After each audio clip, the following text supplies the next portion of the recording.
অনেকেরই প্রশ্ন যে পালক পুত্র এটার সাথে দেখা দেওয়া জায়েজ আছে কিনা, অথবা পালক মেয়ে তার সাথে যে পুরুষে পালক নিয়ে আসছে সে দেখা দেওয়া জায়েজ আছে কিনা, এবং এই পালক পুত্র বা পালক মেয়ে এরা যে লোক যাদেরকে লালন পালন করছে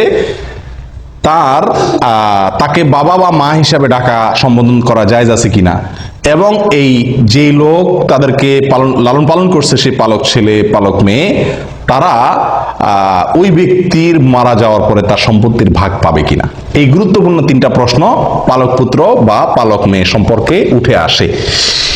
এবং এই প্রশ্নের উত্তর খুবই গুরুত্বপূর্ণ এই জন্য যে আমাদের সমাজে এটার প্রবণতা অনেক বেশি।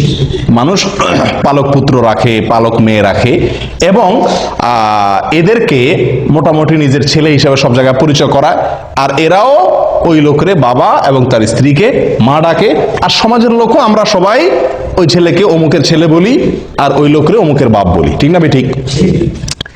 এটি শরীরের দৃষ্টিতে নাজায়েজ একটি কাজ, আমরা অনেকেই জানি না, অনেকের এই বিষয়ে হয়তো জানা নাই।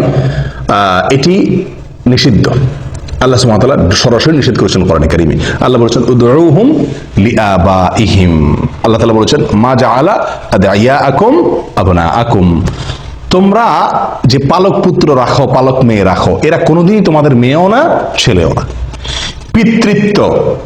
পিতৃত্ব এটা কোনোদিন পরিবর্তন করা যায় না। কথা বুঝে আসছে? আপনাকে যিনি জন্ম দিয়েছেন তিনি আপনার বাবা, জীবনে একবারের জন্য আপনার ভরণ পোষণ দেন নাই, তারপরও তিনি আপনার বাবা, আপনার প্রতি অবিচার করছেন, খোঁজ খবর নেন নাই, চলে গেছেন, তবুও তিনি আপনার বাবা। আমি কি বুঝাতে পারছি? আপনাকে গর্ভে ধারণ করেছেন, তিনি আপনার মা, কিন্তু দেখা গেল কয়দিন পরে কোন একটা কারণে তালাক হয়ে গেল, আর বিয়ে হয়ে গেছে, মা আপনার জীবনে কোনদিন খবর নেয়নি, তারপরও তিনি আপনার মা। অন্য মহিলা আপনাকে সারা জীবন লালন পালন করুক, কখনো সে আপনার এই মায়ের পদটা পাবে না। আমি কি বুঝাতে পারছি? আপনাকে যিনি জন্ম দিয়েছেন সে বাবার পদটি সারা জীবন আপনাকে স্বর্ণের থালেও যদি কেউ খাওয়ায় সে আপনার বাবার পদটি পাবে না। কিন্তু আমাদের দেশে সাধারণত যে লালন পালন করে পালক আনে তাকে ওই ছেলে মেয়েরাও বাবা ডাকে, আর বাবা ওই লোকও তাদেরকে ছেলে মেয়ে হিসাবে সমাজের লোকের কাছে পরিচিত করে, আর সমাজের লোকজনও আমরাও সবাই কি তাদেরকে ওই লোককে অমুকের বাপ অমুকের মা, আর ওই ছেলে মেয়েগুলাকে অমুকের ছেলে অমুকের মেয়ে বলে আমরা সম্বোধন করি। এটা জায়েজ নেই, এটা জায়েজ নেই ভাই। এবং এই নাজায়েজ কাজটি আমাদের সমাজে হাজার হাজার মানুষ করতেছে অবলীলায়, না জেনে। নিষেধ, সরাসরি নিষেধ। নবী সাল্লাল্লাহু আলাইহি সাল্লাম যায়েদ ইবনে হারেসা রাদিয়াল্লাহু তাআলা আনহুকে পালক আনছিলেন, পালক আনার মতো এরকম তাকে লালন পালন করছিলেন। তো লোকেরা সাহাবীরা সবাই বলা বলি করতে শুরু করছে যায়েদ ইবনে মুহাম্মদ, মানে মুহাম্মদ সাল্লাল্লাহু আলাইহি সাল্লামের ছেলে, এরকম বলা শুরু করছে। তখন আল্লাহ তাআলা আয়াত নাযিল করছেন, না, লালন পালন করা এটা ভালো জিনিস, পালক আনা এটা খারাপ না। বিশেষ করে যদি পালকটা এই জন্য আনা হয় যে আপনি একটা শিশুকে কি করলেন, ভরণ পোষণের ব্যবস্থা করলেন, তার অভিভাবক হলেন, তার পড়াশোনার ব্যবস্থা করলেন, তাকে শিক্ষিত করলেন, তাকে বড় করে দিলেন, লালন পালন করে দিলেন, এটা ভালো কাজ। বিশেষ করে যদি কোনো গরিবের সহায়তার জন্য হয়, অথবা কোনো ছেলে মেয়ের মা বাপ নাই বা তারা খরচ দিতে পারে না, এক্ষেত্রে যদি আপনি লালন পালন করেন এটা অত্যন্ত কি ভালো কাজ।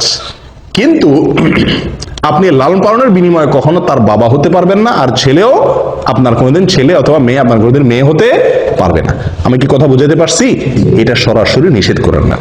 নবী সাল্লাল্লাহু আলাইহি সাল্লামের বেলায় এই সুযোগ হয় নাই, তাহলে আমাদের বেলায় কি সুযোগ হওয়ার সুযোগ আছে? আর নাই, কারোর জন্য নাই। এখন কথা হলো, আমাদের দেশে যে পালক পুত্র পালক মেয়ে আনে, বেশিরভাগ মানুষ আনে কি জন্য? নিজের হয়তো ছেলে হয় না, মেয়ে হয় না, যার ছেলে হয় না সে একটা ছেলে আনে, যার মেয়ে হয় না সে একটা মেয়ে আনে, যার কিছুই হয় না সে ছেলে মেয়ে একটা কিছু আনে, ঠিক না বেঠিক? আমরা আনি নিজেদের সুবিধার জন্য, ওই বাচ্চার সুবিধার জন্য আমরা আনি না, ঠিক না বেঠিক? এখন যদি বাপই না ডাকে, মাই না ডাকে, তো আর লাভ কি? এরকম একটা ভাব থাকে না? জায়েজ নাই। এখন আপনি কি করবেন সেটা আপনার বিষয়, বাপ মা ডাকা কি নাই, জায়েজ নেই।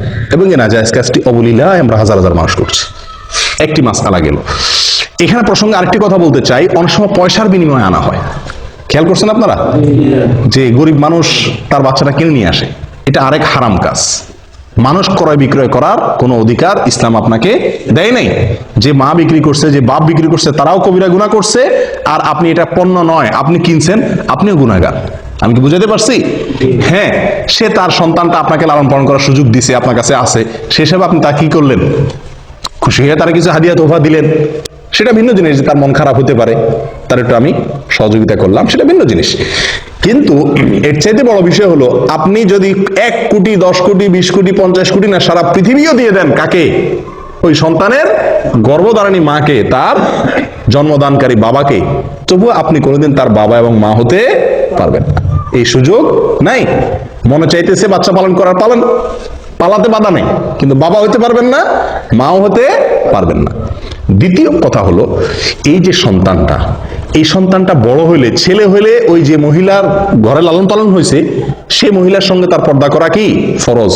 কারণ এই সন্তান তার কি না, পেটের সন্তান না। আবার যদি মেয়ে লালন পালন করে, তাহলে যে বাবা মতো যে লালন পালন করছে, যার বাসা লালিত পালিত হয়েছে, ওই পুরুষের সাথে এই মেয়ের দেখা দেওয়া কি হারাম। আমি কি বুঝাতে পারছি? কিন্তু এটার উপরে আমল করে কে? এখন কথা হলো, একই ঘরে থাকলে এই ছেলেকে এই মেয়েকে সারা জীবন লালন পালন করলাম, ছেলের মতো মেয়ের মতো করে, তার বাপ মা খুশি হয়ে আমার কাছে লালন পালন করার সুযোগ দিছে, তো এটা কিভাবে সম্ভব যে তার সাথে পর্দা করব?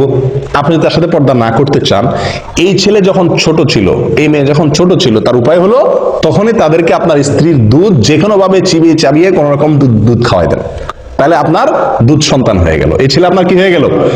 এখন আপনি বাবা মাও বলা যাবে, আবার কি দেখাও দেওয়া যাবে, কারণ দুধ সন্তানের সাথে দেখা দেওয়া যায়। কথা বুঝতে পারছি? ওই মহিলার যদি দুধ না থাকে, আপনার বোনের দুধ খাওয়াই দেন। কথা বুঝে আসছে? এক কথায়, অথবা মহিলার বোনের দুধ খাওয়াই দেন, তাহলে অন্তত মহিলার সাথে দেখা দেওয়ার সুযোগ হবে। এক কথায় দুধ সম্পর্ক তৈরি হয়, এরকম কারোর সাথে দুধ খাওয়া দেওয়ার ব্যবস্থা করতে হবে। তাহলে কি হবে? ওইটা ছোটবেলায় করতে হবে। তাহলে কি হবে? দুধ সন্তান হয়ে যাবে, এবং ওই সম্পর্কের কারণে আপনার তার সাথে দেখা দেওয়া কি হয়ে যাবে? জায়েজ হবে। নাম্বার 3, সম্পত্তির মালিক এটা কোনোদিনই হবে না। এই সুযোগ দুধ সন্তান হলেও হবে না। আমি কি বুঝাতে পারছি? আপনি এত কষ্ট করে ছেলে পারলেন, মেয়ে পারলেন, আপনার যত সম্পদ রেখে যান, এক আনি সম্পদ, এক বিন্দু সম্পদ এই বাচ্চা পাবে না শরীয়তের হুকুম অনুযায়ী। আপনার যদি কোনো সন্তান না থাকে, আপনার ভাইরা পাবে, বোনরা পাবে, এই সন্তান কিছুই পাবে না। কথা বুঝছেন? কারণ সন্তান পাওয়ার জন্য রক্ত সম্পর্কীয় আত্মীয় হতে হয়। এই ছেলের সাথে আপনার রক্তের কোনো কি নাই, সম্পর্ক নাই।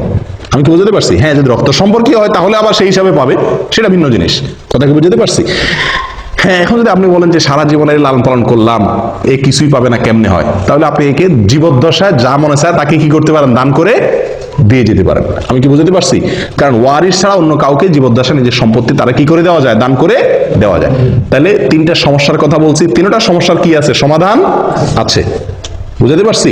কিন্তু এই সমাধানগুলোকে আমরা গ্রহণ না করে সরাসরি আমরা কি করি? ওই পালক পুত্ররে ছেলে মেয়ে ডাকি, বাবা মা ডাকি, পালক বাপরে, পালক মারে, এবং তাদের সাথে দেখা দেই, এবং তাদেরকে সম্পত্তির ভাগ দেয় মৃত্যুর পরে। এই সবগুলাই অন্যায় কাজ, গর্হিত কাজ। আল্লাহ আমাদেরকে বুঝার তৌফিক দান করে। জাযাকাল্লাহ।